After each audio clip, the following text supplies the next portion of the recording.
En este apartado vamos a estudiar cómo realizar gráficos en 2D, utilizando MATLAB. Para ello utilizaremos la función plot, la cual nos permite crear un gráfico a partir de un vector, un par de vectores o una función. Primeramente empezaremos viendo cómo representar un vector, por ejemplo el vector 1, 2, 3, 4. Para representarlo utilizaremos la función plot, y utilizaremos el vector como argumento. Como vemos se nos representan los puntos del vector unidos, ya que MATLAB los une por defecto. Ahora veremos cómo representar dos vectores, para ello utilizaremos el anteriormente definido y otro, por ejemplo 3, 5, 1, 8. Y para representarlos utilizaremos la función plot, con los dos vectores como argumentos.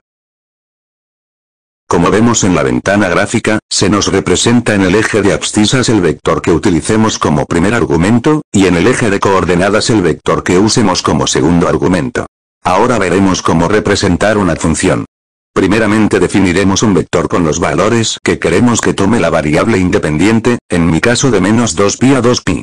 Y posteriormente definimos la función que queremos representar, en mi caso la función seno.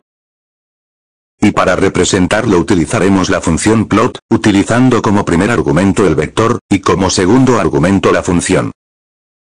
MATLAB también nos permite decorar nuestra ventana gráfica.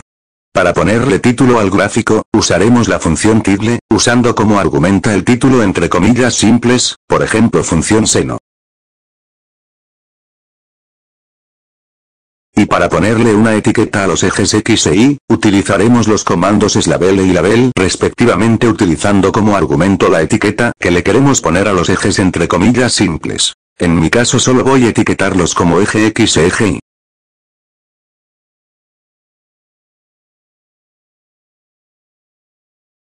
Y para introducir un texto a la gráfica utilizaremos la función text, utilizando como argumentos las coordenadas donde queremos que empiece nuestro texto, y por último el texto que queremos introducir.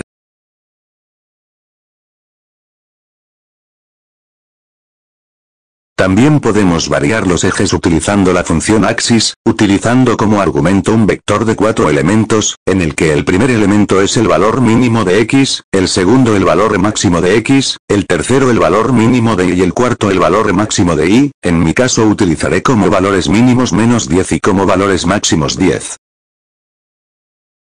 Ahora si queremos volver a poner los ejes como vienen por defecto usaremos el comando axis espacio auto. Para representar dos o más funciones en una misma ventana gráfica en la que por ejemplo tenemos la función seno que antes definimos, utilizaremos el comando hold on.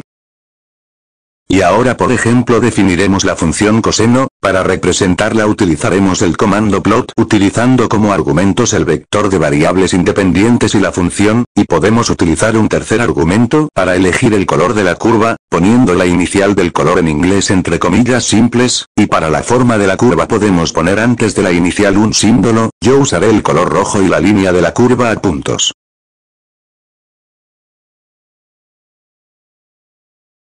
Con la función subplot podemos dividir la ventana gráfica en varias ventanas más pequeñas, utilizaremos como argumento el número de subdivisiones en las filas y en las columnas respectivamente, y como tercer argumento usaremos el número de subdivisión que queremos activar. Yo en mi caso, voy a crear dos subdivisiones en filas y en columnas, y activaré la primera subdivisión, sobre la que voy a dibujar la función seno, que previamente definí. Y a continuación activaré la cuarta subdivisión sobre la que representaré la función coseno, que previamente había definido.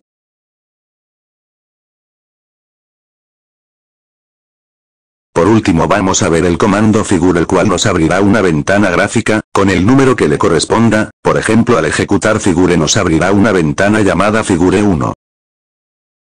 Sobre esta ventana podemos trabajar normalmente, yo por ejemplo voy a dibujar la función seno que antes definí. Ahora si ejecutásemos el comando figure otra vez, se nos abre una ventana gráfica llamada figure 2, sin cerrar la ventana gráfica anterior. Yo por ejemplo voy a dibujar sobre la figure 2, la función coseno que antes definí. Ahora si usásemos el comando figure utilizando como argumento el número de la ventana gráfica nos la activará, y si esa ventana no existe creará una con el número que le corresponda. Y si queremos cerrar la ventana gráfica que está activa, podemos usar el comando close, pero si queremos cerrar una ventana concreta, podemos usar el comando close con el número que le corresponde a la ventana que queremos cerrar, como argumento.